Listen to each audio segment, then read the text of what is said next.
Satan promises the top people immunity from the chains of hell even after this earth life, and that's what gets them to go along with the satanic agenda, because they all have gross sins. They know about the chains of the hell coming up, and that's what Isaiah 14 is about. If you read that carefully, you'll see that all of the great men of the world are in hell waiting for him who was going to thrash the world to come and save him. And then they see him descend into chains and they say, art thou brought low like unto us? Meaning, hey, you promised to save us from these chains, and now you're going to come down to hell. Now, it's very coded, but you read it carefully, you can see this is the Faustian Pact, a globalist conspiracy, which has an enforcement arm, which we call the deep state. That is, when the FBI, there's a white side, there's a dark side. People who do illegal acts, we know all about that as they worked against Donald Trump. The CIA has a white side that does legitimate things and a dark side as well. So is the DEA, and every single law enforcement, including the IRS, has its white side and its dark side. And Israel has the same thing. The Mossad is the dark side operators. They have some white side elements which do good things, but a dark side. And so is the IDF, the Israeli Defense Forces. And so when you have to be very careful about your support of Israel. They do have a right to exist, and I do support, a Palestinian state. But it's not because that everything that Israel does is God ordained, because it's not. There's an evil side and a good side. But the people, and the great trap of the pre-existence and down here on earth is to call a chosen people the Lord will know will fail. Not because all of them will fail, but because they consider themselves the best and the brightest. And they are very talented.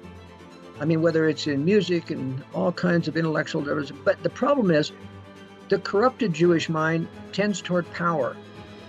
And there are a lot of anti-Semitic people within the conservative movement that see a few Jews in the globalist movement and say it's all a Zionist conspiracy. Well, it's not a Zionist conspiracy. First of all, the Jews that are involved in globalism hate religion. They have nothing to do with religious Zionism. But they are attracted to the halls of power because they're smart enough to despise normal, non-smart human beings, saying we alone are smart enough to guide people. So they're attracted to the halls of power. That's why you got Jews like Henry Kissinger and Zbigniew Brzezinski and George Soros in the globalist movement. And the Hollywood. That's right. But they don't control it. So what I am trying to understand, what boggles my mind is, you talk about who's at the top. You hear the Jesuits from some. You hear, it's Freemasonry. It's the Scottish Rite of Freemasonry. No, it's the Catholic Church. Well, that's the Jesuits. No, it's the royal family. No, it's the Rothschilds. No, it's the Council of Foreign Relations. No, it's the United Nations. And it goes on and on and on. They're all just working to get, or the Rothschilds, but some of those are old terms too. Do you think it's just a culmination of wicked entities and NGOs and oligarchs and autocrats and fake philanthropists just working together under Lucifer? And are they doing it knowingly? Well, it's much more complex than that. We would like to have a simple black and white solution that they're all in or all out, but it's not that way. In other words, and I'm probably the most experienced conspiratorial theorist in the world, but I can tell you that it's very complex. Satan works with people wherever he has an opening. Do our three branches of government even operate anymore? Or is it all non-governmental organizations and autocrats that are running things here? The answer is yes and no. They operate at a superficial level with the branches of government. But remember, if you are a January 6th protesters, you have no rights anymore. You have no habeas corpus, nothing. The Constitution doesn't apply. You are locked up because you're part of the deep state has taken you into the bowels. So you see, if you're a dissident, the Constitution doesn't apply anymore. It only applies superficially to let people think that we still are controlled by democratic processes, but we're not. The deep state does control things.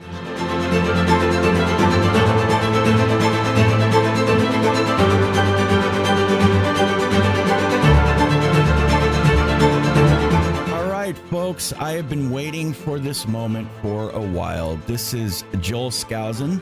Some of you know who this person is. We know that the name. Now, Cleon was your uncle, or your? That's correct, Troy. Yeah, Cleon SKOUSEN was your uncle, and many of us know who that is.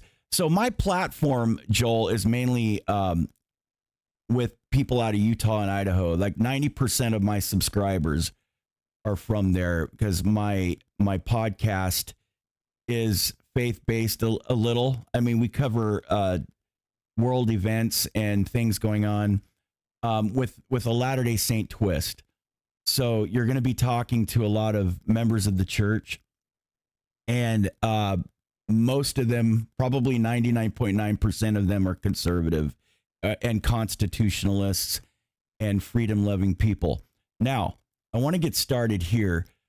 Joel SKOUSEN is a political scientist by training, specializing in the philosophy of law and constitutional theory, and is also a designer of high-security residences and retreats. He has designed self-sufficient and high-security homes throughout North America and has consulted in Central America as well. His latest book in this field is Strategic Relocation, North American Guide to Safe Places, and is active in consulting with persons who need to relocate for security and increase self-sufficiency. He also assists people who need to live near a large city to develop contingency retreat plans involving rural farm or recreation property. Joel was raised in Oregon and later served as a fighter pilot for the U.S. Marine Corps during the Vietnam era prior to beginning his design firm specializing in high security residences and retreats. During the 80s, he took a leave of absence to serve as the chairman of the Conservative National Committee in Washington, D.C., and concurrently served as the executive editor of Conservative Digest. For 2 years, he published a newsletter entitled The World Affairs Brief and served as a senior editor of, Cogitations? That's correct. A quarterly journal on law and government. The World Affairs Brief is now back in publication and is available as a weekly email newsletter. His main area of focus in the weekly brief is the hidden globalist agenda behind U.S. foreign and domestic policy. He has developed a working theory to explain the West's conflicting policies of both supporting and attacking at different times and places, seemingly contradictory positions on terrorism, communist-backed revolutions, drugs, money laundering, and organized crime. His unique point of view is widely appreciated in conservative circles. And you author many books on law and government. Let's see, we have Essential Principles for the Conservation of Liberty. That was 1984. The Secure Home, Architectural Design, Construction, and Remodeling of Self-Sufficient Residences and Retreats. There is a new addition to that available. How to Implement a High Security Shelter in the Home, 1996. Strategic Relocation, North American Guide to Safe Places, 1998. And now, are you still working on Foundations of the Ideal State? Well, no, that idealistic point of view, I've actually completed a lot of that. It's on the website, joelskousen.com, under the left-hand title block of law and government. I've actually rebuilt the American Constitution in tight legal language so that it can't be reinterpreted by the Supreme Court. And that's one of the things, my unique political contributions to jurisprudence is that revised Constitution. But there's no possibility of implementing that, of course. We can't even restore the original founders version of the Constitution, let alone get an updated, tight legal language version. Interesting. Okay, great. Now, before we get started, I asked you to come on so we could talk specifically about the war in Israel. I have questions, but there's a lot of convoluted things that I'm observing. Others that I talk to are observing. Let me ask you this. So you were quoted saying, "I've waited for a week or so to comment on the latest Israeli-Arab conflict to see if anything different was going." This was before it escalated, I think, or we knew what was going on. was going to happen compared to the last time Israel had to go after Hamas for firing rockets into Israel. Apparently, it's going to be more of the same. A truce brokered by Egypt and Israel always stopping short of actually shooting out Hamas and all its armaments. There are many complexities to explain, but the bottom line is that for the good of both Palestinian and Israeli civilians, Hamas has to be destroyed and Gaza has to be reoccupied. Now, and then you said some other things, but we're hearing a lot that this war is being called the new Pearl Harbor, or even the new 9/11. And this is a lockstep media rhetorical statement. We're hearing it over and over again in the media. It reminds me of, I think about Donald Rumsfeld, Dick Cheney, and all the what I would consider the neocons and maybe the warmongers of 20 years ago. Well, it's been 23, I think, 22 years ago. What's going on? I kind of want to sit back and be quiet, and if I have some questions, are you feeling that there's more to what we see on the surface here? Well, yes, certainly there always is. In fact, in my World Affairs brief, I concentrate on analyzing world events from a conspiratorial perspective, meaning what are the deep state, and there's a deep state in Israel as well as in the United States. In fact, Israel does most of the international assassinations for our own deep state. And from a religious perspective, let me just introduce this by saying, we as Christians believe in the restoration of Israel to Palestine as prophesied in the Bible. But what we don't understand is that most of the time, those are fulfillments of promises made to the fathers, not because of the righteousness of people in Israel. I've been to Israel many times, and I can tell you it's a typical Middle Eastern city with people yelling and screaming and honking their horn in the traffic. And it's like a typical Middle Eastern city that way. Very little religiosity, even among the Jews, who are mostly secular there. And the religious Jews, of course, are tied up in Torah interpretations all day long at the taxpayer expense, getting subsidies from the government. There are a handful of really wonderful religious Jews that have their own medical system, that don't depend on the government, that do homeschooling, that are conservative, but they are the rare exception. And it's a very complex society, and there are many Arabs living among the Jews who do actually better than the Palestinians because they are able to work in Israel. And Israel employs a lot of those to go and be spies among the various Arab countries so that they know what's going on. But when we remember, generally Christians support Israel, but you've got to remember that Israel has a dark side, just like the United States has a dark side. All of our law enforcement in the United States are controlled by a globalist conspiracy, which has an enforcement arm, which we call the deep state. That is, when the FBI, there's a white side, there's a dark side of people who do illegal acts. We know all about that as they worked against Donald Trump.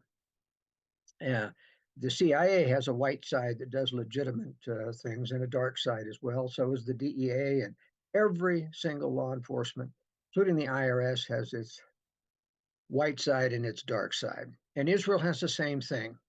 The Mossad is the dark side operators. They have some white side elements which do good things, but a dark side. And so is the IDF, the Israeli Defense Forces. And so when you have to be very careful about your support of Israel. They do have a right to exist, and I do support, a Palestinian state. But it's not because that everything Israel does is God ordained, because it's not. There's an evil side and a good side, but the people deserve to live their lives, even if they are relatively secular. Now, when it comes to the Palestinians are never going to have peace with Israel. They preach hate in their schools against Israel and the Jews constantly, and this is fomented tremendously. I'm just shocked at what some of the Palestinians will do. I saw a captured Israeli soldier when I was there during one of the wars, and Palestinians actually skinned this guy alive. I mean, this is just horrible torture. I don't know any Israelis that have done that to an Arab. You see, there is a difference. I saw a group of Palestinian children all gleefully jumping around and torturing a cat, and and just doing terrible things to it, and laughing and joking about it. Western society doesn't tend to do that. Now, I'm not trying to paint a picture of all Palestinians or all Israelis. I'm just saying that sometimes in certain societies, you have a certain tolerance for inhumanity or for torture or other things. And it says a lot about their predecessors. It says a lot about their parenting and their society. Well, that's right. And the fact that they're reacting in a revenge way against Israeli occupation. But it's interesting that when the Israelis drove out the communities of Israel in Gaza and made them leave, they left their farms, their businesses, all of the things that they have done. They thought, well, we're going to put a fence around them, we're going to have peace. Well, we know how that's worked out. Even though you have Israeli inspections, supposedly trying to inspect everything that gets into Gaza, with 2.3 million people and all the commerce and food, it has to come into that area. There's no way that you're going to be able to inspect every box, every bag of wheat, and explosives and other armaments do get through in mass. I mean, Hamas has launched over 5,000 rockets into Israel. So there's a tremendous amount of weaponry that's getting in, including what we now is black market weapons that were intended for Ukraine, got through, Javelin anti-tank missiles, of course, tons of explosives and fusing mechanisms, and even whole rocket systems from Iran. Qatar is providing most of the financial support now for Hamas rather than Iran. But in any case, it's an armed camp, and I'm afraid that the Palestinian desire for a two-state solution is no real solution. I mean, Hezbollah to the north, for example, is part of a sovereign nation, so it essentially has its own right, and they're armed to the teeth as well, direct armaments from Iran getting into to Hezbollah. So I don't feel for a minute that if you give Gaza and the West Bank independence from Israel and have a hard border, that you're going to stop the violence. They'll simply import more weapons and you'll have more violence. Now, the big question on my mind, though, is what was different about 9/11 or the comparison to 9/11 or Pearl Harbor for this attack. The comparison in the press is meant to give the impression that this is unprovoked, unexpected, and now justifies, as the U.S. neocons wanted to after 9/11, justifies going into Iraq and Afghanistan and obliterating those, even though they had nothing to do with 9/11, because 9/11 was an inside job from the United States deep state.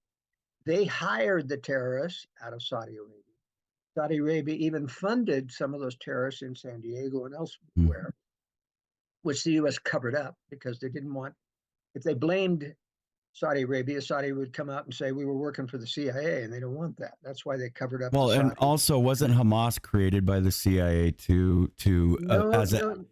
well, I heard it was like a counterintuitive to Yasser Arafat, basically. Yeah, well, that's true in general. It wasn't the CIA though; it was Israel. I mean, Israel. Sorry. Yeah. Israel did like Mossad or something like. Well, they allowed the Muslim Brotherhood to come in from Egypt, who then became Hamas, as a counterbalance to Fatah and Yasser Arafat and the Palestinian Liberation Organization. And even after Hamas was formed, it became militarized and radicalized. Benjamin Netanyahu continued to allow international monetary support to get to Hamas for the feeling that he was going to, counterbalance Yasser Arafat and the PLO. And eventually, of course, Hamas became a problem. Israel stopped allowing that funding direct to Hamas, but they still allow, even U.S. taxpayer money gets to the Palestinian Liberation Order, and they have to give a good portion of that to Hamas as per their internal agreements. So even though Israel is not directly funding them now, they are allowing international funding to get through. And that's one of the problems with aid to Gaza right now coming through. Hamas runs all of the humanitarian aid organizations in Gaza. So all that aid is going to go into the coffers of Hamas, and they don't want to distribute that to people who are anti-Hamas. So it's kind of a problem. How do you get aid to the people without going through the hands of Hamas? But the big problem with this latest intifada of October 7th, this uprising, this military attack on Israel, is that Israel let it happen. And the reason I say that is that in the months prior to this happening, a year ago to 6 months prior to that thing, Israel withdrew 80% of the Gaza battalion from southern Israel. Interesting. Leaving it denuded of military rapid reaction forces. Now, that fence is highly censored and wired so that even a dog can't approach that fence without Israeli intelligence knowing that the fence is being tampered with. And normally you'd have a fast reaction group, armored carriers that would travel around the fence that could have stopped any of those bulldozers from bulldozing through the 15 openings they put in the fence and blowing them out of the water. But there was nothing there. They came through unopposed, went into all the settlements and occupied and killed and did terrible things to the people. And it took Israeli soldiers 6 to 7 hours to get from the West Bank, where the Israeli battalion had been placed, the West Bank up near Jerusalem, to get down there. So these poor Israelis were calling for help and assistance for 6 to 7 hours before it even arrived. Now, that's like Pearl Harbor. The U.S. knew Japan was coming. The U.S. had intercepted all of their codes, and they let it happen because they wanted an excuse to join or to force American people to get over their isolationism and join in World War II. So that was a major conspiracy of our time. And just like 9/11, you know, the Israelis let this happen. So we mustn't let this become an Israeli justification for doing anything they want, even though this was the justification for the war for the U.S. starting the war on terror. In point of fact, most Americans don't realize that our own deep state created Al-Qaeda after the Russian invasion of Afghanistan, and the U.S. created ISIS. And how they did that, and Al-Qaeda too, right? Al-Qaeda? Yes, Al-Qaeda, as I mentioned first. Sorry. Invasion of Afghanistan. They created ISIS by taking about 50% of the Arab jihadists that they had imported from Libya and Tunisia. Remember, that's why we attacked Libya, was to create so much instability that we could recruit all of the Muslim jihadists out of there and out of Tunisia into Syria. And we took about 50% of those Arab terrorists and we called them ISIS, gave them a name change as if they were an independent, coming out of nowhere. And suddenly they had 50% of all the arms that the U.S. put into the Middle East and gave priority to ISIS, sent them off rampaging into Iraq and into Europe and other things. And then we pretended to fight ISIS, which we created. Mm-hmm. And Giliana Detansheva of Romania, very talented journalist, had gone into Syria and had found ISIS weapons depots, and they all had U.S. manifests in them. They were arms from the United States government to ISIS. Now, of course, ISIS was rescued after they were attacked from the Iraqi militia, who did most of the fighting against ISIS. They would rescue ISIS and send them out, like the Battle of Mosul. The Iraqi parliament was shown videos of American helicopters landing in ISIS territory and ferrying out fighters and leaders to escape the eventual defeat in Mosul.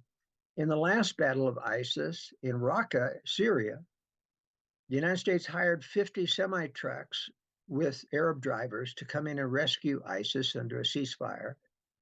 And not only took them out of Raqqa with their families, they took out their heavy weapons as well. And they took them back to Syria where they began. So we never did really solve the problem of ISIS. In fact, the one general in Iran who was in charge of eradicating ISIS through Iraqi militia was General Soleimani. And Donald Trump, unfortunately, listened to false propaganda from his own intelligence agencies telling him that Soleimani was the greatest sponsor of terror in the world and therefore had to be killed. But in fact, Trump didn't know that Soleimani was the greatest sponsor of anti-US terrorists, ISIS and Al-Qaeda, by arming and funding the Iraqi militia that went after ISIS. So you see, this world is very complex. Yeah. And conservatives have to have their eyes wide open and have to have alternative news sources to be able to understand what's really going on. Well, so I wanted to ask you, do you think this is a globalist war as well, or is this just an Israel thing? Is there more than just, and also is this Zionism, or is Zionism propaganda? You know, like we say when they're attacking the right over here, they talk about white supremacy, and we know that there is no threat of that, maybe less than 0.5% of a threat of, you know, is that the same thing when they say Zionism is on the rise there? And also, well, there's two about Syria. Why is Russia so interested in helping Syria? Anyway, go ahead. Okay, those are I know they're two different things, but it was kind of, you brought up ISIS, and I know ISIS is. Go ahead. All right, let me go through this now. Remember, there are almost no real white supremacists in the United States. Right. Most of these are government operations, people faking it and being hired by government to play the role of white. It's the same way about, it's the same about no neo-Nazis in Ukraine or other things. Yes, there are a few vestiges of that. Remember that the Ukrainians were looked upon, or the Nazis were looked upon as saviors when they came in and kicked out the Soviets in World War II, because the Soviets, of course, had killed off so many of the Ukrainians, and the Cossack, starvation, where they killed millions. But then the Nazis mistreated the Ukrainians, and so they, were happy to see them leave. But there was some leftover, people you can always find from the Ukrainian background that were pro-Nazi because of that initial euphoria of the invasion against the Soviets. Right. But the anti-Nazi and white supremacist and the Nazi and white supremacist is a game played by every government to use to invade another. Russia claimed that, Ukraine, we were saving Ukraine from neo-Nazis. The U.S. claims we were saving the South from Ku Klux Klan, when in fact they had owned the Ku Klux Klan for many years. And the same thing with white supremacists and right-wing radicals. They infiltrated, many of the organizations like Oath Keepers with government agents. So when they went into January 6th, they caused a lot of rioting. And in fact, those were government operations.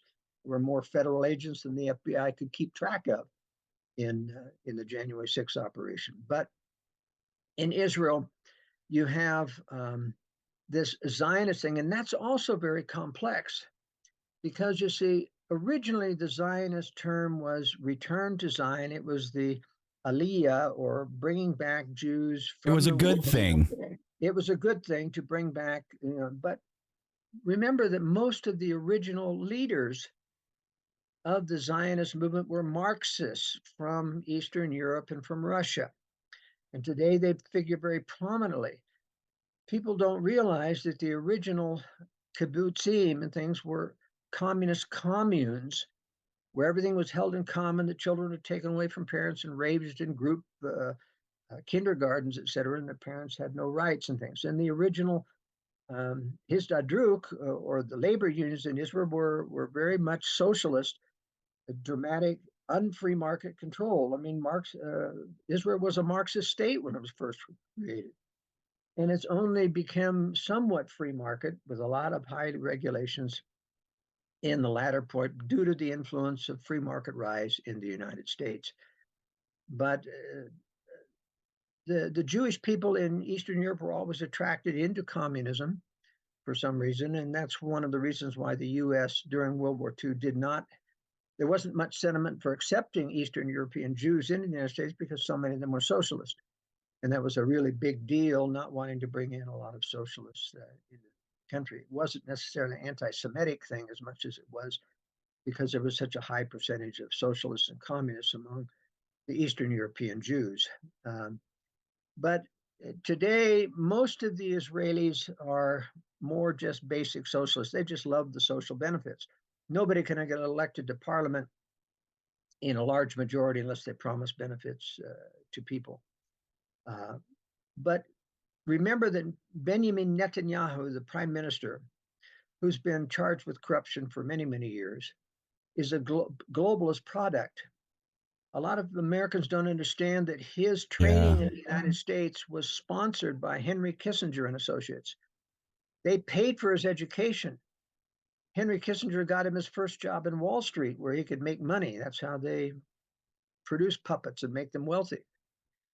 Kissinger and Associates set him up in Israel in politics by having him go back to Israel after he'd made himself wealthy, and hold a major international anti-terrorism conference in Israel, to which Henry Kissinger came and many other big wigs. And anybody who's a young up-and-coming politician like Netanyahu can put on a big conference like that is suddenly a hero in Israel. That's how he got his start. So he's a globalist through and through. Now, the Israeli conflict is not part of globalism per se, but Netanyahu is a globalist, and they run the Israeli government just like they run our government. That is, the purpose of globalism is to destroy national sovereignty and get every nation in the West into a militarized global government. In order to do that, of course, they need war. And in this regard, the Israeli continual warfare is part of the globalist agenda. Now, it isn't the war that will get us into a militarized global government. That will take World War III, which is a nuclear war coming. That won't happen until China is ready to join Russia in attacking the West. So you don't think this is Armageddon or anything, or the beginning of anything? No. Okay. No. So I wanted to, just real quick, let me interject. You mentioned Benjamin Netanyahu, who I loved him years ago. And as time went on, I started to realize he was a globalist. Yet he did get along with Trump. He was really excited about Trump. Do you think that was a front? I mean, when Trump went over there and made Jerusalem the capital of Israel, and then they called him Cyrus and all this. What's that? You got to remember that the Jews will latch on to and praise anyone who's going to help Israel achieve their goals. Now, Trump is a perfect foil. Remember, Trump was never a conservative. He was always a know-nothing in politics, kind of a Democrat. He come around with the Clintons, et cetera. There, he knew no conservatives when he came into office. Now, I believe that Trump has very good populist instincts. He can read what the conservatives in America want and emulate that better than any other politician. But he has no ability to detect who's deep state and who isn't, because he's never studied conspiracy. See, the only reason that I knew that James Comey was deep state, or that Brett Kavanaugh, who he put in the Supreme Court, was deep state, is their involvement in. Really, Brett Kavanaugh? Oh, yeah. Oh, wow. he was second in command. He was second in command to Ken Starr during the Vince Foster cover-up. Vince Foster was murdered by the deep state. He was going to blow the whistle on the Clinton financing and starting a secret bank accounts in Switzerland to hide their money. And they had him killed. And then they covered it up as a suicide.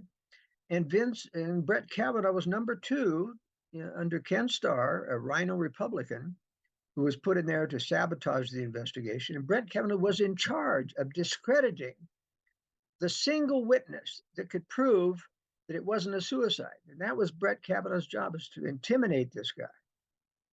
And so even though he was a conservative jurist, he's controlled. So that's why Brett Kavanaugh, along with John Roberts, ends up, when he gets the phone call in the night, votes for bad, rulings of the Supreme Court. You can depend on John Roberts and Brett Kavanaugh to turn on us when necessary. Otherwise, they can stay conservative. Wow. But you see, Christopher Wray was part of the 9/11 cover-up.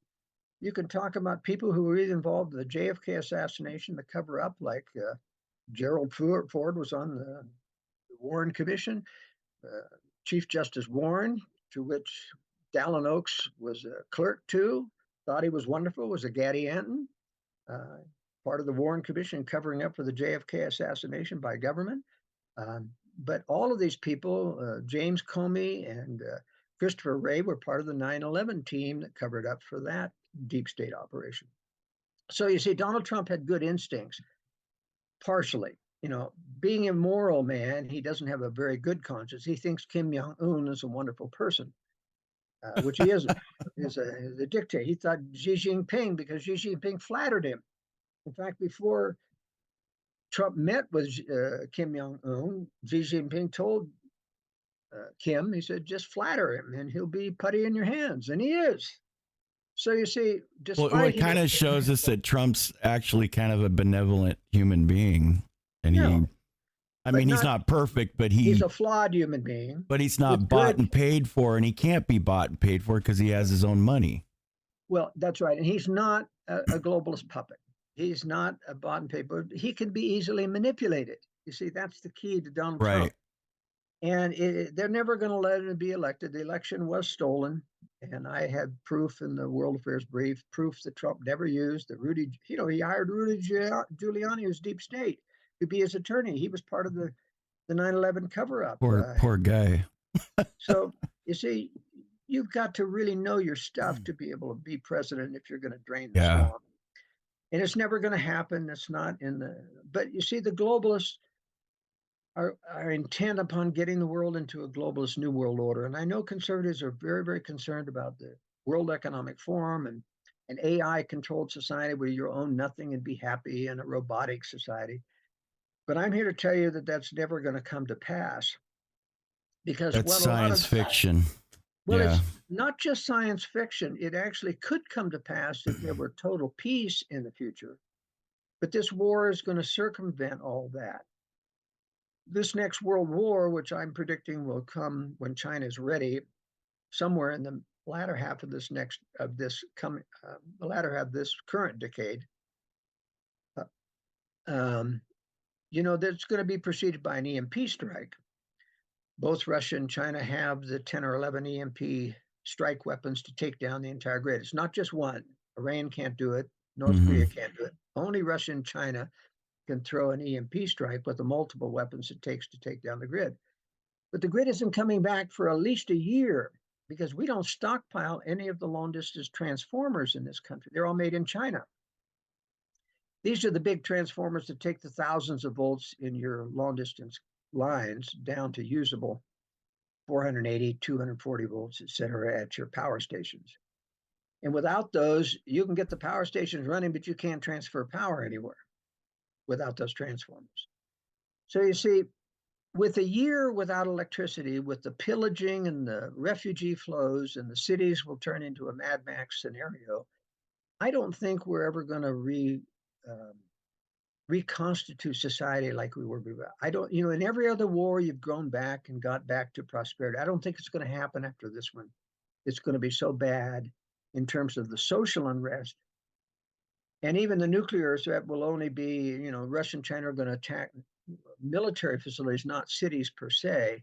They want to blackmail the West into submission, not destroy the Western economies that they depend upon. And so, even though you may not be in a high-density military target, now in Utah and Idaho, you have military Air Force bases in Idaho. Mountain Home is a target. Hill Air Force Base is a major target because we store the components to the MX missile there that Russia doesn't want reconstituted. It's also an F-35 and major maintenance base. We also store the bodies of those MX missiles out in the West Desert that will be attacked with nuclear weapons. And so we will have to deal with fallout on this, but not the major destruction will be the social unrest and the starvation that follows with no electricity, no food supply. And so it's going to be something very, very rigorous. And, it's in line with, I think, the prophecies of the future that, the 45th section of the Doctrine and Covenants says that the New Jerusalem will be the only place on the face of the earth where people will not be at war one with another. Now, that doesn't sound to me like there's going to be peace after this next war. No. I think we're going to have continual warfare. And so people really have to be prepared to live and be self-sufficient. And that's one of the reasons why I've dedicated the other part of my career to helping people prepare, as well as the primary part of my career, which is this editor of World Affairs Brief, where I try to warn people about these. But the globalist threat is very big. But remember, there's 3 globalist threats. There's Russia, China, and our own Western globalists. That's what I wanted to ask you. all three are satanic controlled. He's promising each one of those predator centers that they're going to be able to control the new world order. Just as can I ask you something real quick? Yeah. That's related to what you just said. So are you saying that, because I always wondered this, you have this European United Nations, European Union, the World Economic Forum, the globalist community, they're not really friends with the Chinese communists and the Russian and Vladimir Putin and those guys, right? Is that why Ukraine is basically a front point? They want to get these guys on board with their agenda. And Vladimir Putin, he's not a good guy, but he knows that there's a globalist threat against Russia and China. Am I right? Well, remember, they're independent. Actually, they're independent dark entities. That's right. Okay. And they're all satanic controlled. He's planning on, now remember, Russia and China are temporarily allied together to take down the Western globalists. But they're not going to give us freedom if they take down the globalists. They're going to establish their own tyrannical, which will even be much worse than the globalists, because you don't want to live under Russian or Chinese occupation. We know right. that's right. But the key to understanding this is that, and this has fooled many conservatives like the John Birch Society. For years, they resisted my analysis that Russia was a separate threat, because they always believed that the globalists and the Russians were tied together. That communism is communism, and they're all friends with each other. Yeah, but they're not. Right. It's a one-way street. What it is the Western globalists have been building the other two. Now, that's important to understand. Remember that the Western globalists gave $20 million to the Bolsheviks to help their revolution, and the British gave another 20 million. So they were right at the beginning of building globalism. The globalists in the West, the US, cut off military aid to the White Russian army so that the Bolsheviks could win. We brought Mao Zedong to power in China by cutting off military aid with George Catlett Marshall, who was a globalist, cut off military aid to Chiang Kai-shek. We brought Castro to power in Cuba by cutting off military aid to Batista. We brought the Sandinistas to power in Nicaragua by cutting off military aid to Somoza, who was the most pro-Western, leader in Latin America. So you see, the globalists use and build up communist enemies in order to break down the social order so they can come in and rescue these nations with their milder form of socialism. And that's how they give the bad guys are the globalists. We come in, we're the good guys, but they're 90% socialist, but a very sophisticated form called Fabian. They're rationalizing the ends justifies the means kind of thing over and over and over again. And using the Hegelian dialectic, which is you create a crisis so that you can provide a solution which people would not otherwise accept because it's intolerable. I mean, you can't talk Americans into joining a military government or a global government. They don't want to be like the Britain under the EU that was getting everything regulated. But you give us a war where our military is decapitated in a nuclear strike, which they allow to fall, and then you can talk them into joining a military global government because our military is gone. So we have to do something. It's like 9/11. Who's going to say nay to the war on terror? These propaganda, look at Pearl Harbor, what it did. It diffused Charles Lindbergh's America First Committee, caused everybody to drop their isolationism and join the war. Right. It's very insidious how they do this. But remember, we're going to have this war because the Russians want it, the Chinese want it, and the U.S. globalists want it. And it's good for the military-industrial complex. I was just looking at the, just a real quick thing here. Raytheon, excited.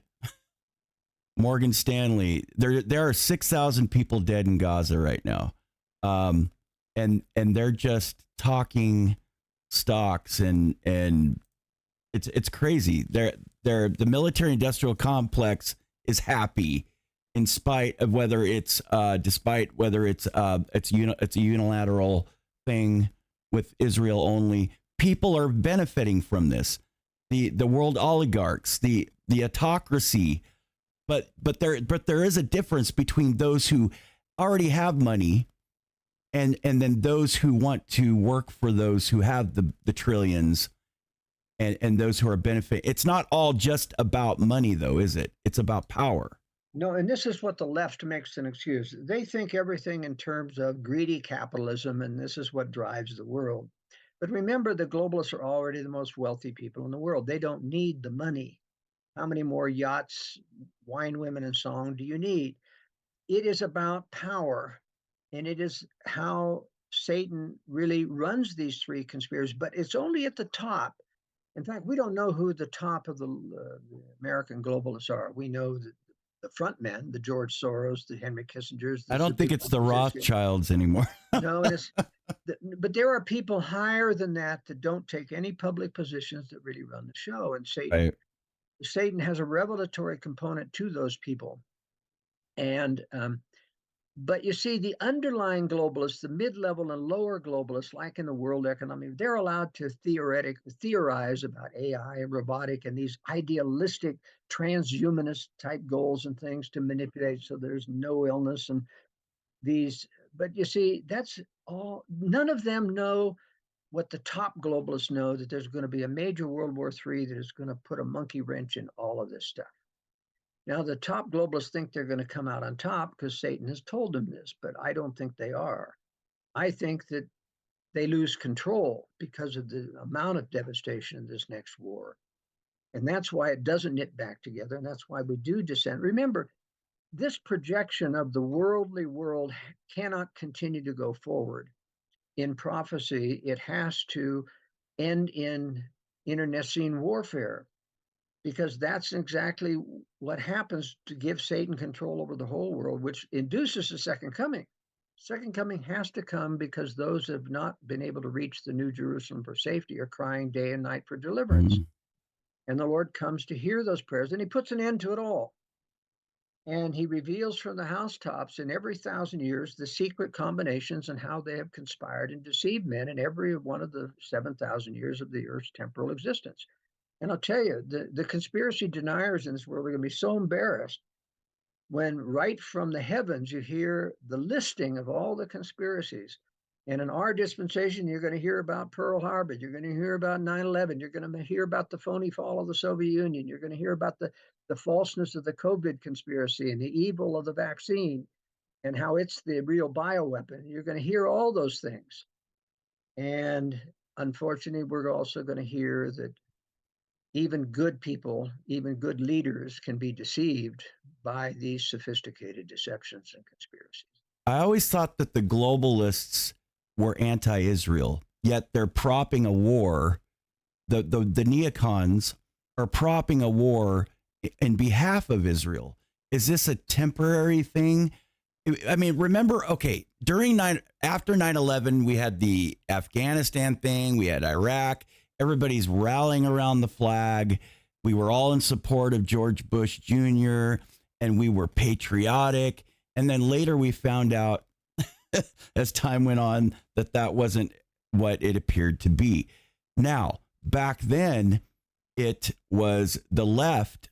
Well, there were liberals, classic liberals, but there was the left, and they were anti-war and anti-Israel. Now they're pro-Israel and pro-war. What's going on? What does that really mean? Well, let me explain this very simply. Notice that the yellow ribbons came out in support of the war, support our troops, only after the globalists started the war on terror and started invading other wars. Never in Vietnam did you ever see any support our troops things, did you? What was the difference between the war in Vietnam and the globalist wars, anti-terror wars? Very simply, the war in Vietnam was the last vestige of the anti-communist wars to stop communism before it reaches our shores. They wanted to make sure that the West the globalists wanted to make sure that they poisoned the Western people against doing any more wars of intervention against communism. And that's why they sabotaged the war. I was in that war. I know that my squadron, which just came back from Vietnam when I joined it in Hawaii, said that they weren't even allowed to arm their weapons till a missile was on its way toward them. You know, they were fighting with their hands tied behind their back. We weren't allowed to bomb the missile site. We weren't allowed to bomb we weren't allowed to mine Haiphong Harbor to stop all the supplies coming in from Russia. They sabotaged that war, and they denigrated all the people who served and allowed to foment all of these anti-war riots. But then when the globalist wars of intervention started after 9/11, all the yellow ribbons came out supporting our troops, and it became very patriotic. It was a propaganda war to now make, and conservatives fell for it hook, line, and sinker, to be pro-militaries, to be patriotic, to be, you know, and they fell into the trap of supporting all of these evil wars. And of course, the Ron Paul conservatives saw through that. Unfortunately, Ron Paul, who's a good friend of mine, doesn't believe that Russia and China are enemies. He believes that the globalists are the only enemies and that everybody else is just innocent and reacting to the evils of our globalism. And so many conservatives are now got into this hook, line, and sinker because of the Ukraine war. But these are existential enemies, Russia and China, to the United States.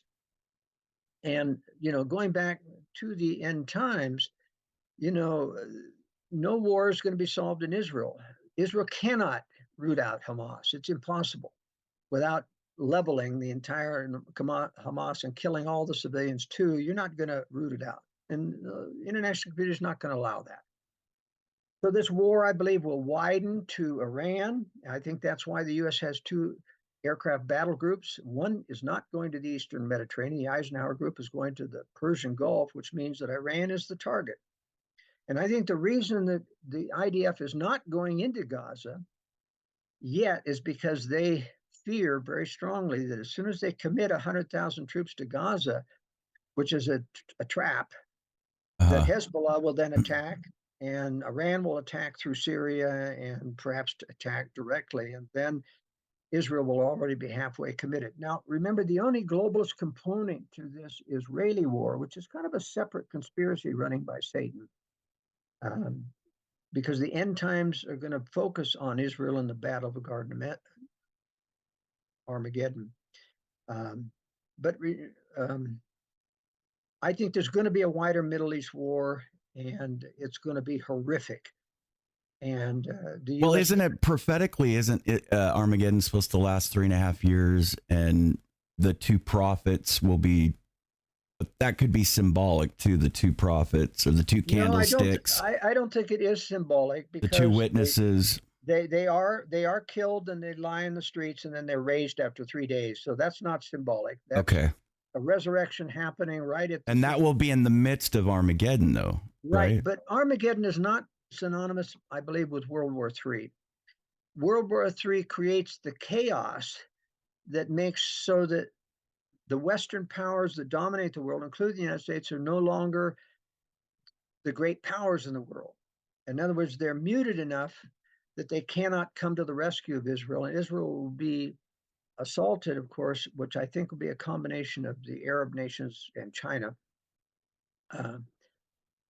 And it will only be saved through miraculous intervention of these 2 prophets or witnesses, and they'll keep them at bay for 3.5 years or so. But I think that comes just right prior to the second coming, because remember, when they're raised after being killed and everyone's having this big party celebration, celebrating the death, then the Christ comes and mounts to the Mount of Olives, splits in twain, and the few Jews of Israel that are righteous come up to meet 1/3. I believe it's 1/3. No, 3/4 of them will be destroyed, right? Right.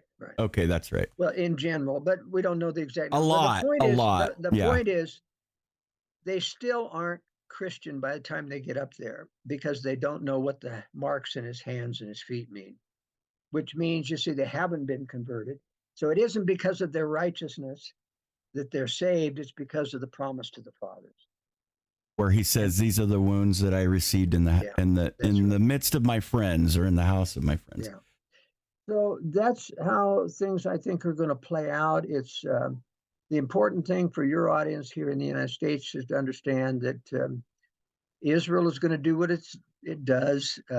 It foments the globalist conflict because it adds to the war, and it's going to actually add to the provocation for World War III, because you're going to have the U.S. will be more and more inclined to be viewed as the bully of the world. That was one of the main purposes, by the way, of the 9/11 and fomenting the war on terror, is to create the image of in the Middle East of the U.S. as the bully of the world, to be hated, so that Russia and China would feel justified, or could easily publicly justify taking on the West. And the conservatives supporting Russia in the war in Ukraine are falling right into that trap. They're allowing Russia. Putin is propagandizing his people about, we're just being defensive. The West provoked this. In fact, in my World Affairs brief, I showed decisively how the so-called Orange Revolution in Ukraine was in fact a communist coup by the president Yanukovych and not a Western coup. And the conservatives believed the propaganda that it was Victoria Nuland who did fund it, the revolution. But in fact, the revolution never could have succeeded had not Yanukovych, the president, gave the Berkut, the riot police in Ukraine, the stand-down order, so they didn't show up and keep the protesters confined into the Maidan Square, and they were free to roam the city, and they won because the Berkut stood down. This is like Donald Trump protesters on January 6th showing up at the Capitol and there's no Capitol Police. Who could have given the stand-down order? Donald Trump? No. You see, and then the next day in Ukraine, the Rada, which is the Ukrainian parliament, ousted their own communist president, and the communists had a majority. Well, why would the communist majority oust their own president? It was just like the phony fall of the Soviet Union. They faked their own demise, the communists, to blame it on the West, so they could put in another phony president who was a phony pro-Russian president, Petro Poroshenko.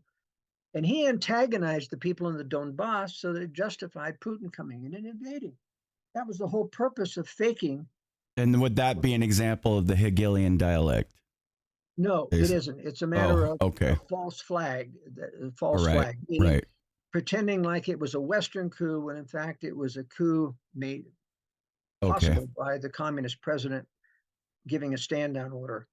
And it's like the U.S. in 9/11 giving a stand-down order to the military, where they had scheduled, an operation, an exercise involving all the aircraft, so that nobody knew whether this was part of the real exercise or part of a real terrorist attack. And that confusion created a stand-down. I hope your audience can see this stuff is extremely complex. You really got to know your stuff. You really got to know your stuff to understand what's going on. Let me ask you this.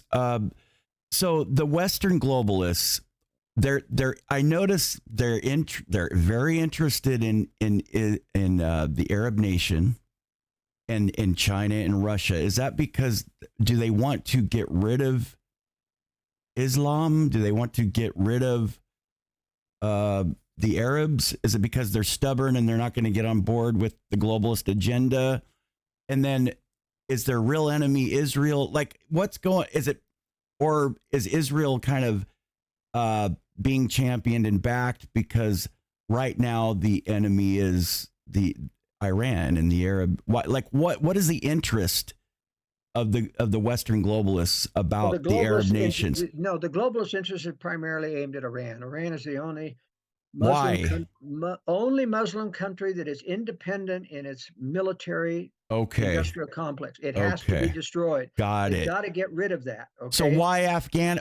You're never going to conquer Afghanistan. You're never going to make a democratic republic out of a tribal. Right.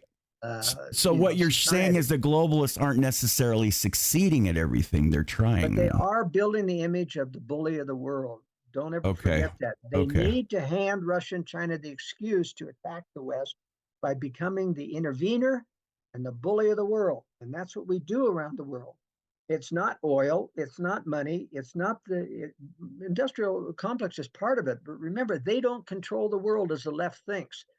They are part of the Globalist Seven who are promised money and contracts if they play along. And so many of the underlying globalists are in there because of the promise of position, fame, fortune, money, and immunity from your crimes. You notice how Hillary Clinton never gets prosecuted. You see, she's got immunity. Never.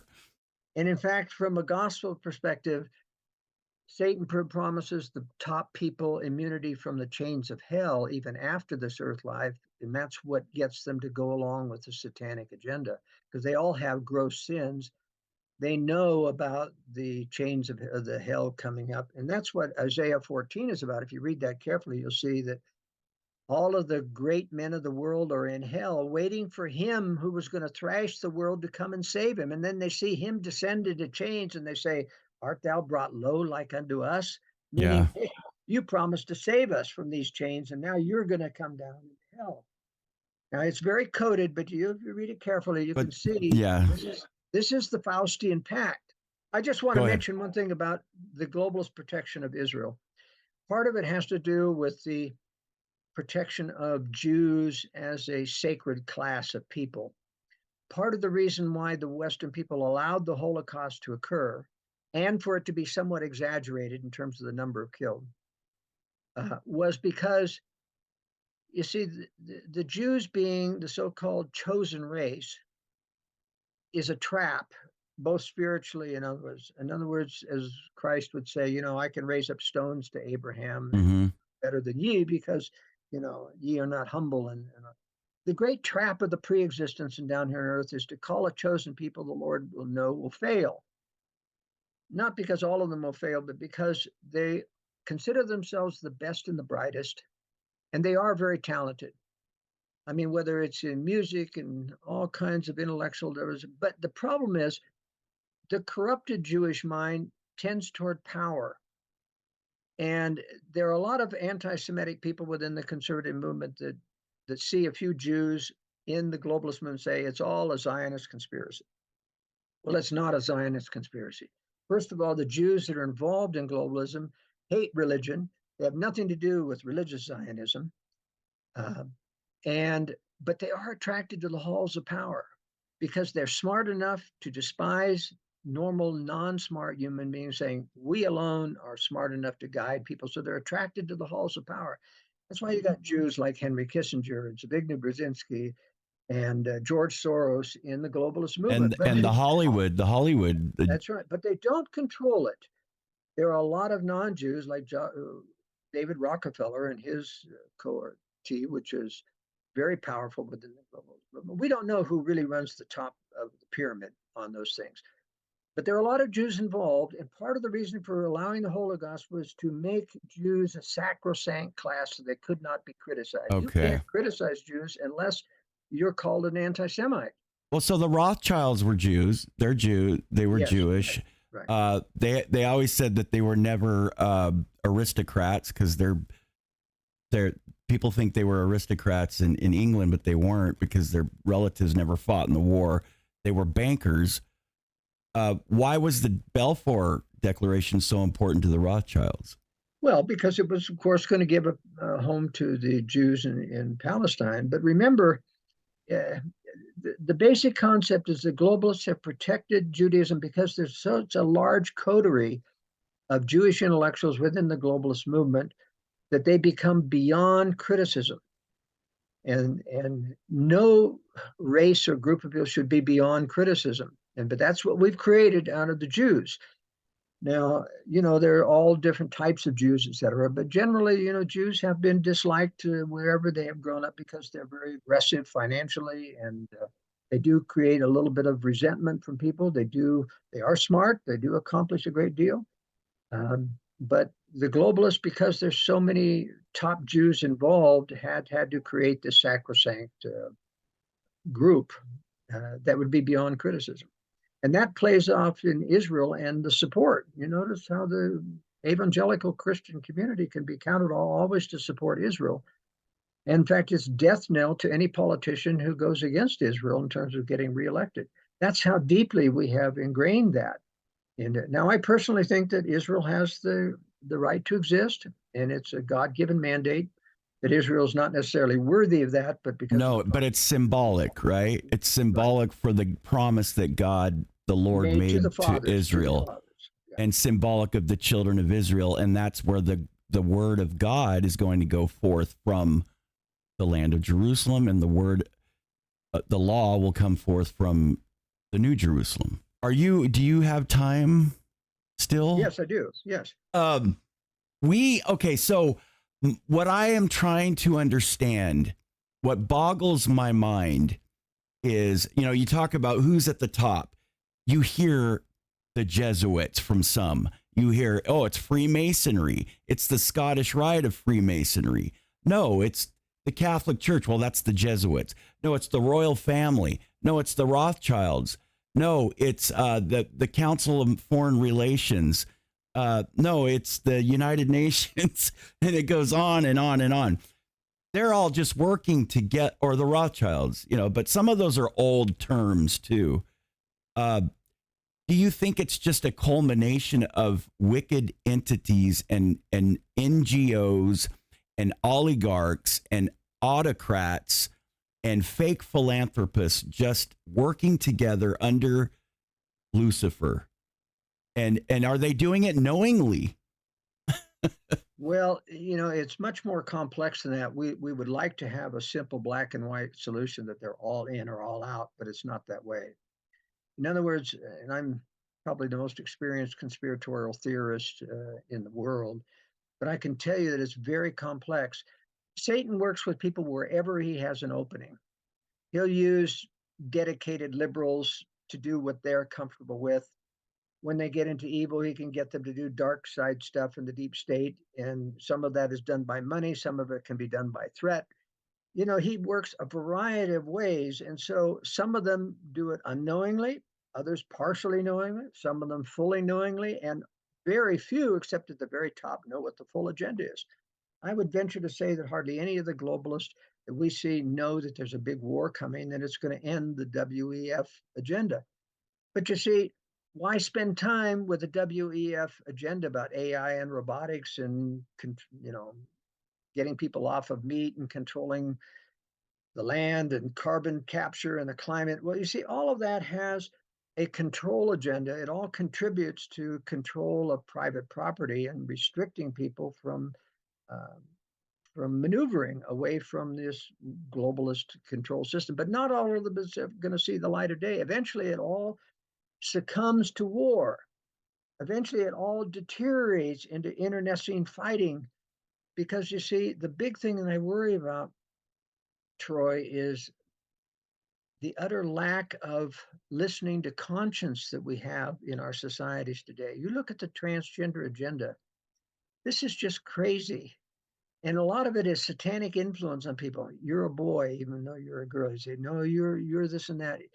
People don't realize, and I've written on my website, worldaffairsbrief.com, in big red letters on the right-hand side, an essay on the still small voice of conscience. It's 26 pages long, but it will tell you everything you need to know about the workings of conscience that people don't understand. And the big thing is this: there are three voices that talk to your mind, and your center of your mind, which is conscience.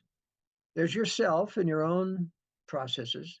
There's divine influence trying to influence, mostly promptings to do things that you don't feel like doing, that you should be doing, and warning feelings, nervous feelings about things you should not do. Those are divine. There's a counter to both of those that is constantly there by satanic influence. Whenever you get a prompting to do something you should do, like lose weight or get up on time or stop watching junk television or social media, you get an immediate prompting. Oh, it's okay. You can do it later. An excuse to do that. When you get a warning feeling, a nervous feeling about doing something, you'll get a calming feeling saying, oh, no, it's all right. You can get around that. You don't have to worry about that. What people don't realize is the satanic influence in your mind is not dark, evil feelings. And it's ever present, just like the divine voice is ever present. So is the satanic, and you can't recognize it by darkness, by evil. It's usually things that you want to hear. And he's always there looking for an opening. And so when we talk about the globalists and the liberals, liberals are generally good people. They just want to use other people's money to do their bidding and to get rid of poverty at your expense. Right. They don't realize that they're destroying self-identity and the individuality and the free agency of people by harnessing government to force people to do what they think is right. But you see, so Satan works by enticing people wherever their innate weaknesses are and countering the witnesses of Satan. So you see, when we have, and a lot of homosexuality starts with this transgender thing, a satanic influence, and overwrought sexual desires and other things,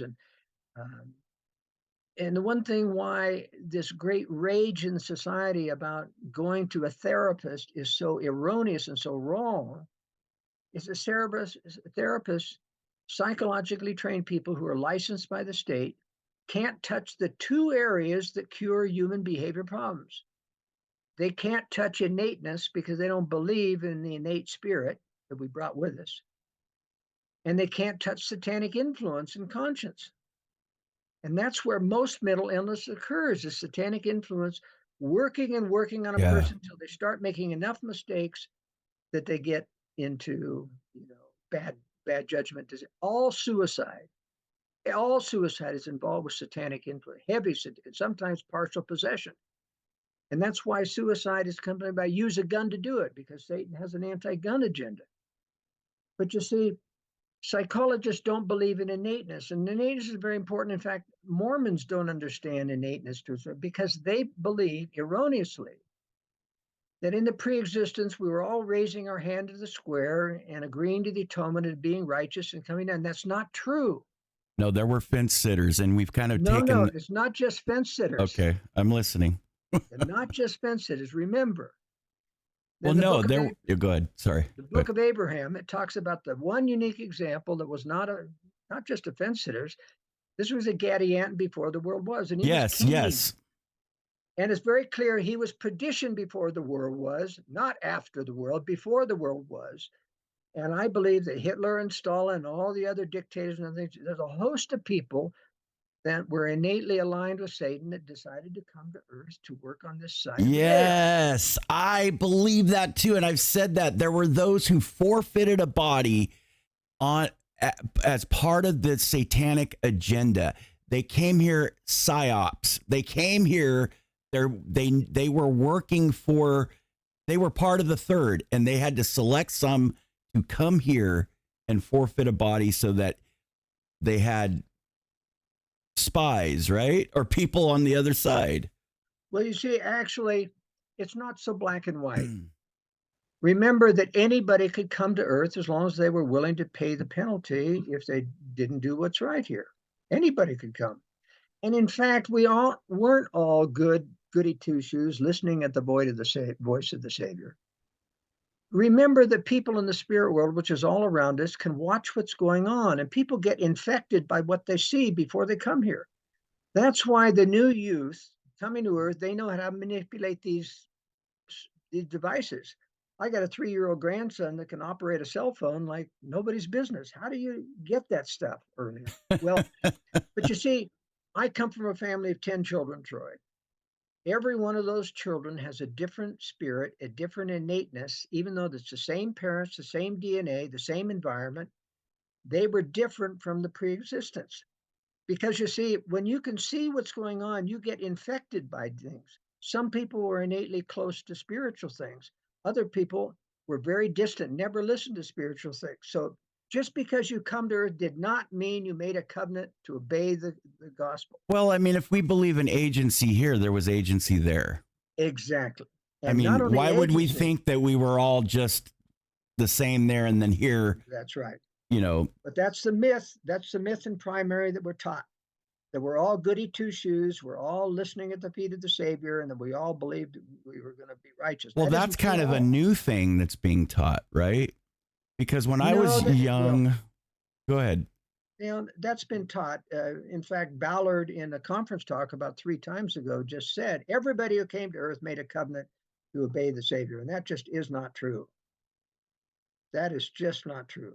Cain was Master Mayhem before this world. Right. Cain was perdition before this world. He was making no covenant with Savior. But when you were young, was that taught? That's what I'm asking. Was that taught when you were young in primary? It was never taught, for example, that were possibility. It wasn't taught then. That's become a new, doctrine it really is meant to justify. We don't believe in unconditional love, but the church does now, because every conference talk ends with the Lord loves you, and they say that unconditionally. But you see, the Lord's love is very conditional. Now, what isn't very conditional is that outstretched arm calling you back. That arm of concern is universal, except to the sons of perdition. But that Right. arm of concern is universal, but you feel that not as acceptance love. You feel that as guilt feelings. You feel that as unacceptance. You feel that as promptings to come back, to repent, to change. But when you teach universal acceptance of God, no matter what you have, in fact, there was a BYU presentation with the Relief Society president, I Tina. remember that was Remember with that? what's her name? She's now doing something else, but yeah, Well, I she know. was saying, Eubanks, God, Sister Eubanks. well, God loves me and accepts me as I am. I don't have to change a thing. And the Relief Society president was all nodding their head to that.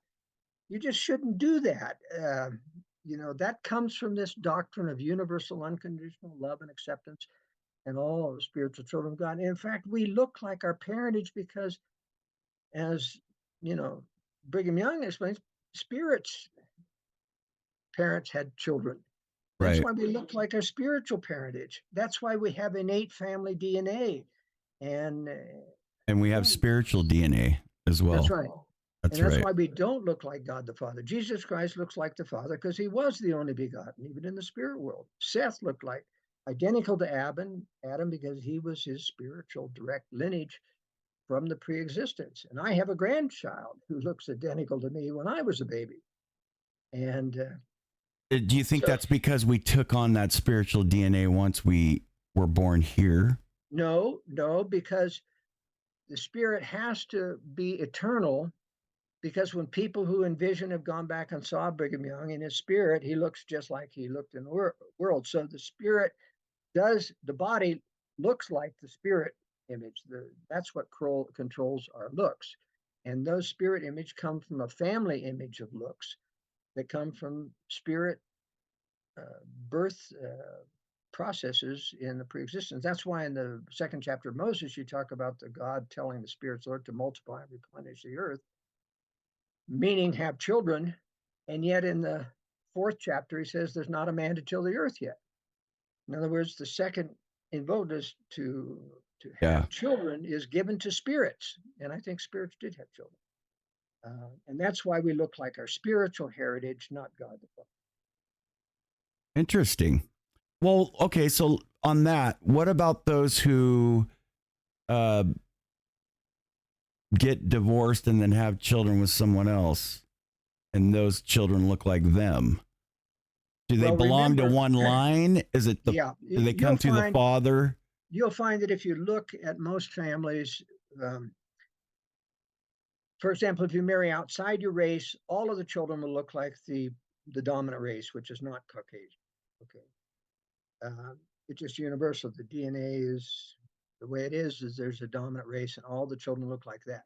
Well, the children either look like one side of the family or the other, and that shows your spiritual lineage of where they are. But you see, we may not marry here on earth who we were married to in the pre-existence. And so there's going to have to be some rearranging, someday. There's a spiritual lineage of fatherhood, and there's a temporal lineage. But the point is, just by marrying somebody, you can't change the DNA of the spirit. The spirit was created before in the birth order it came here. And so that's why you'll find in every single family, you look at your children, they either follow one line or the other. And sometimes you get orphans. In other words, when people marry the wrong people on earth, and sometimes their children can't come down that. So they have to go to other members of their family. And that's what you'll find. You'll find that relatives of theirs end up having children that look like the person that had them. Interesting. So I've got, how much time do you have left? About 15 minutes. Okay.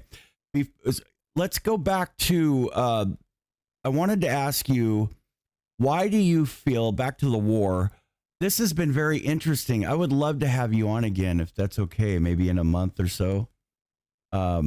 Sure. I hope I'm passing the test.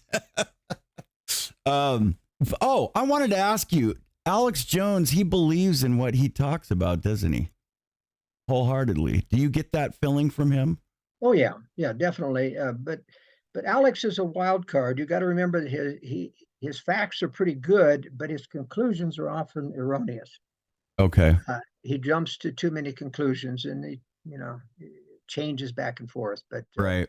He's a theorizer. He likes to theorize a well, lot. you got to remember that Jones has a problem of conscience too. He doesn't live what he preaches in his own personal life in many regards, and so often he gets messed up conclusions. You got to take real care with your conscience. You make a lot of bad judgments, you get penalized. You don't get a lot of truth if you don't want to hear it, and you start telling the Lord to get lost. Right. He'll, Then the adversary takes over. yeah. Okay, so I wanted back on the war in Israel. Why is if this is a unilateral thing from Israel, and you said there could be something more involved there too.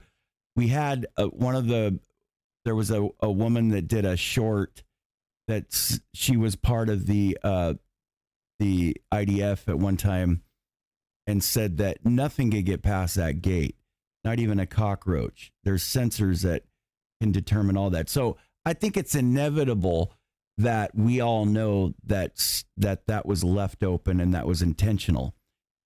Why is the West so supportive? We've kind of abandoned Zelensky in the Ukraine. They're making jokes about him saying, "Why aren't you calling anymore? Where's everybody's kind of left me?" But why is the West so supportive of this of backing Israel with military? Well, that's the establishment status quo since the end of World War, since the 1947 partition of Israel. Support Right. partition of Palestine is to support Israel, and it's part of the whole mantra of the Holocaust, making Israel a sacrosanct type of thing. The movie Exodus, making that a sacrosanct type of endeavor. There are a few politicians that are very skeptical. I mean, a lot of the conservatives in Congress are against the war in Ukraine because they bought into the anti-globalist feeling that Russia's the good guy. But Israel is just always a good guy. Remember, the Palestinians, terrorists are not the good guys, and never will be. I mean, they are ruthless. The poor Gazans and the Palestinians, they don't have any choice. They can't get rid of them. They have no guns. They have no weapons. They can't do a revolution against them. They're the real victims here. But I like to say that neither the Israeli government nor the Palestinian people are good or need support. It's the people that are the victims. All right. Well, so were you supportive of the war, the Ukraine move there?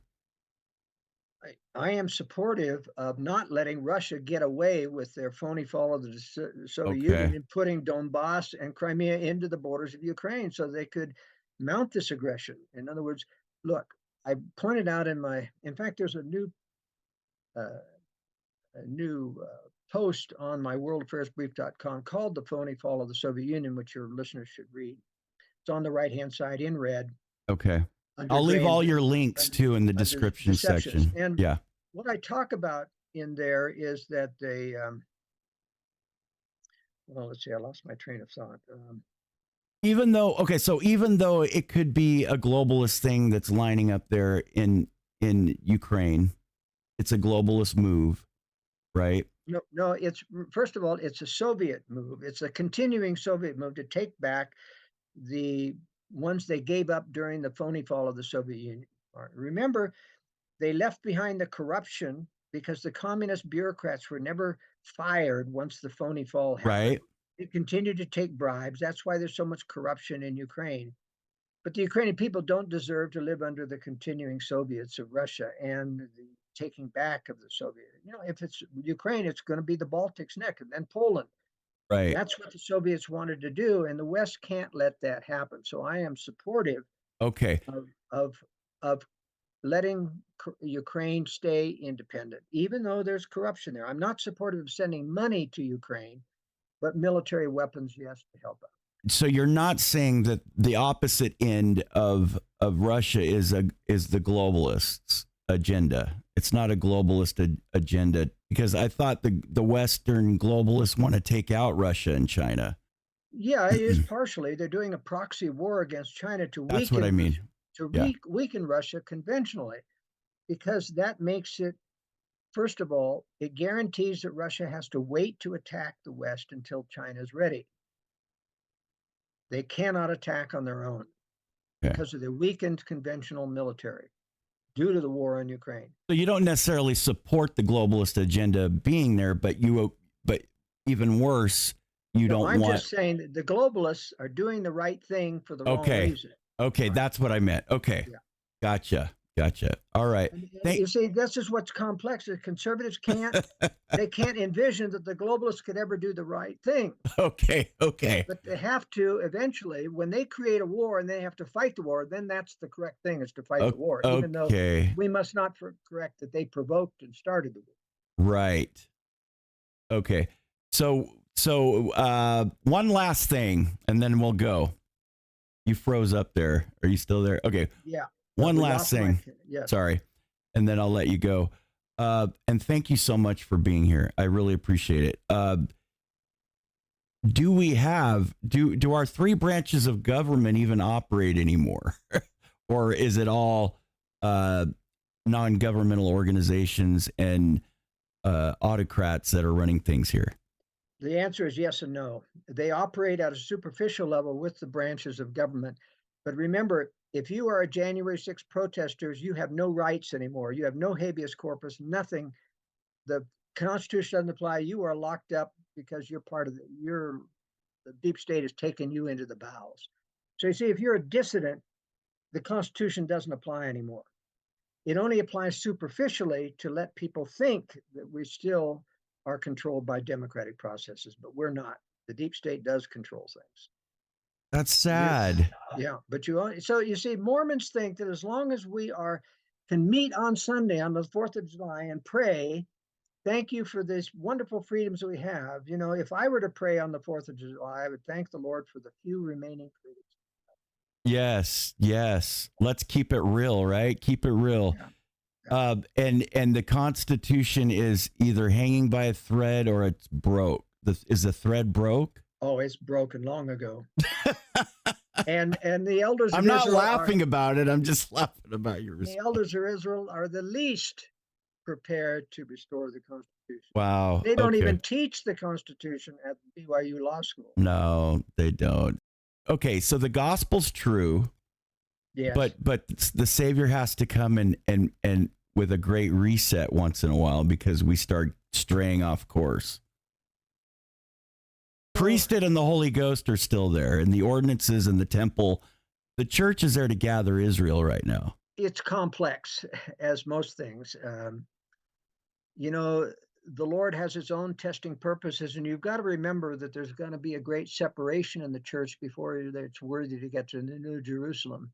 Only the pure in heart can get there, and I don't believe there's going to be a call out as the Avow people believe. No.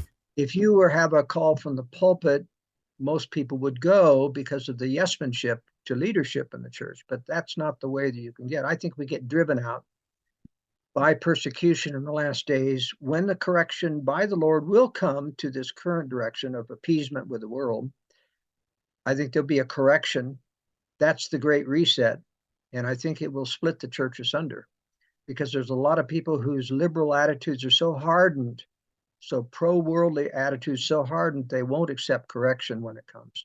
Oh, you're right. Or even forcing us into cottage meetings and worshiping in our homes again, because the persecution is going to be so bad.